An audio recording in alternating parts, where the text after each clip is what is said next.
சிங்கத்தை போட்டோல பார்த்திருப்பேன். சேச்சா இது அப்படி வராது.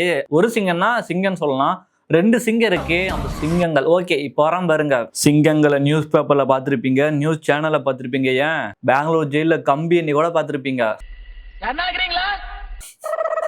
கம்பீரமா தைலாபுரத்துக்கு வந்து பார்த்திருக்கீங்களா? அதாவது ரெண்டு சிங்கமும் கூட்டணி போட்டு பார்த்திருக்கீங்களா? இந்த வீடியோல பார்க்க போறோம். அதாவது ஒரு மிகப்பெரிய ரெண்டு கட்சி கூட்டணி போட போறதா அறிவிச்சுட்டாங்க. இதை பார்த்து எல்லாமே பயந்துட்டு இருக்காங்க. தமிழ்நாடு ஒரு புரட்சியா மாறிட்டு இருக்கு. மற்ற எல்லா கட்சியும் ரொம்ப பார்த்து பயந்துட்டு இருக்காங்க. அப்படி மிகப்பெரிய அந்த ரெண்டு கட்சி யாரு, இவங்க எதுக்காக கூட்டணி போட போறாங்க, கூட்டணி போட்டு என்னெல்லாம் பண்ண போறாங்க, எந்த தொகுதியில் நிக்க போறாங்க, இவங்க கூட்டணி போறதால என்ன ஒரு புரட்சி உண்டாகுது அப்படின்றத இந்த வீடியோல முழுசா பார்த்தரலாம். Welcome to Rebel Media Tamil.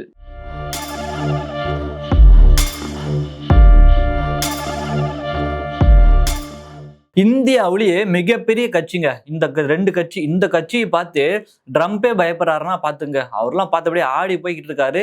அந்த ரெண்டு கட்சி என்ன கட்சி அப்படின்னு சொல்லி பாத்தீங்கன்னா பாமக, பாட்டாளி மக்கள் கட்சியா. இது அப்படி சொல்லக்கூடாதுங்க. பாதர் மகன் கட்சி. ரெண்டு பேரும் சண்டை போட்டிருக்காங்களா, மகன்கிட்ட பிடிங்கி மகள்கிட்ட கொடுத்தாங்கல்ல. சரி ஓகே, பாதர் மகள் கட்சி ஓகேங்களா. அதோட நிறுவனர் வந்து ராமதாஸ் ஐயா, மருத்துவர் ராமதாஸ் ஐயா இருக்காரு. அவரும் அஇஅதிமுக, அதான் கட்சி பேரு அஇஅதிமுக. நம்ம சசிகலா அம்மா, சின்னம்மா, புரட்சி தாய், இவங்க ரெண்டு பேரும் சேர்ந்து என்ன பண்ணிருக்காங்க அப்படின்னா, தைலாபுரத்துல பிரஸ் மீட் எல்லாத்தையும் கூப்பிட்டு ரகசியமா ஒரு மீட்டிங்கை போட்டு கூட்டணி அறிவிச்சுட்டாங்க. ரெண்டு பேர் கூட்டணி அறிவிச்சதும் அவ்வளவுதான். எல்லா கட்சியும் துண்டா காணும், துணியை காணும், ஓடிக்கிட்டே இருக்கணும். ஒரு பயத்தை காட்டிட்டாங்க. ஒரு புரட்சியா நடக்க போகுது. ஈரான் இஸ்ரேல் என்னங்க பெரிய போர் நடக்குது, இங்க தமிழ்நாட்டில் நடக்க போகுது பாருங்க, அதான் பெரிய போர். இங்க கூட்டணி அறிவிச்சதும் எதிரிங்களும் அப்படியே, நீங்க மட்டும் அவன் முன்னாடி போயிடாதீங்க சார். 4 முனை போட்டியே கிடையாது, 5 முனை போட்டி தான். 5 முனை போட்டி நடக்க போகுது. ஏடிஎம்கே, டிஎம்கே, என்டிகே, டிவிகே, கடைசியாதான் வந்தாரு விநாயக். அது சசிகலா அம்மாவும் பாமகவும் இங்க கூட்டணி. 5 முனை போட்டி தான். சரி ஓகே, ரெண்டு பேர் கூட்டணி அறிவிச்சுட்டாங்க.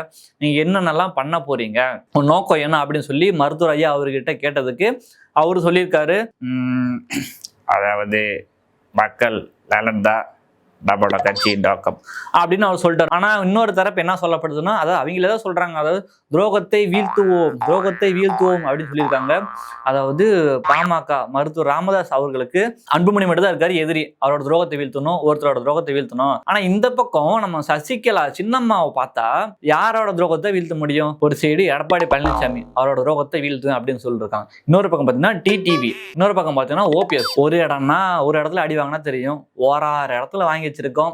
என்னம்மா இப்படி பண்றீங்களேம்மா, இல்ல எப்படி நீங்க துரோகத்தை வீழ்த்த போறாங்க அப்படின்னு ஒரு கருத்து கணிப்பு பார்த்தோம்னா, ராமதாஸ் ஐயா அவர்களோட நோக்கம் என்னன்னா, என்டிஏ கூட்டணியில இருக்கிற ஓட்டு வாக்க பிரிக்கணும். அதாவது வட தமிழ்நாடு இருக்குல்ல, அங்க இருக்க ஓட்டு வாக்க பிரிக்கணும். அன்புமணிட்டு இருந்து அந்த ஓட்டு வாக்கெல்லாம் பிரிக்கிறதுக்காக இவர் இருக்காரு. இன்னொரு பக்கம் பார்த்தோம்னா நம்ம சின்னம்மா, இபிஎஸ் ஐயோ ஜெயிக்க விடக்கூடாது, ஏடிஎம்கேவை நான் தோக்கடிச்சு அவன் அதோட ஓட்டு வாக்க பிரிக்கணும், அதை பிரிச்சு எடப்பாடியை ஓட விடல நான் சின்னம்மா இல்லடா அப்படின்னு சவால் விடுற அளவுக்கு இவங்க வந்து தென் மாவட்டங்கள்ல ஓட்டை பிரிக்க போறாங்க. ஏடிஎம்கே இருந்து சசிகலா பிரிக்க போறாங்க. வட மாவட்டங்கள்ல என்டிஏ கிட்ட இருக்க ஓட்டெல்லாம் ராமதாஸ் ஐயா அவர்கள் பிரிக்க போறாங்க. இப்படி ரெண்டு பேரும் பிரிக்க போறதா சொல்லியிருக்காங்க. இந்த இடத்துல ஒரு சின்ன சட்ட சிக்கல் என்ன அப்படின்னு சொல்லி பாத்தீங்கன்னா, நம்ம ராமதாஸ் அவர்களுக்கு கையில என்ன கட்சி இருக்கு, அதான் ஆல்ரெடி என்ன பண்ணியிருக்காரு, அன்புமணிக்கு தான் தேர்தல் ஆணையம் சொல்லிடுச்சு, அன்புமணிக்கு தான் பாமக கட்சி பேரும் சரி, அந்த கட்சி சரி, அந்த சின்னமும் சரி ஒதுக்கப்படுறத சொல்லிட்டாங்க.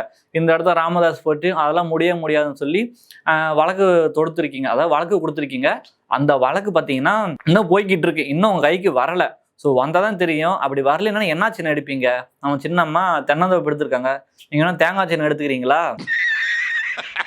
அந்த கேஸ்ட் அப்படின்ற ஒண்ணு மட்டும் இல்லைன்னு வச்சுங்க, ஒண்ணுமே பண்ண முடியாது உங்களெல்லாம்.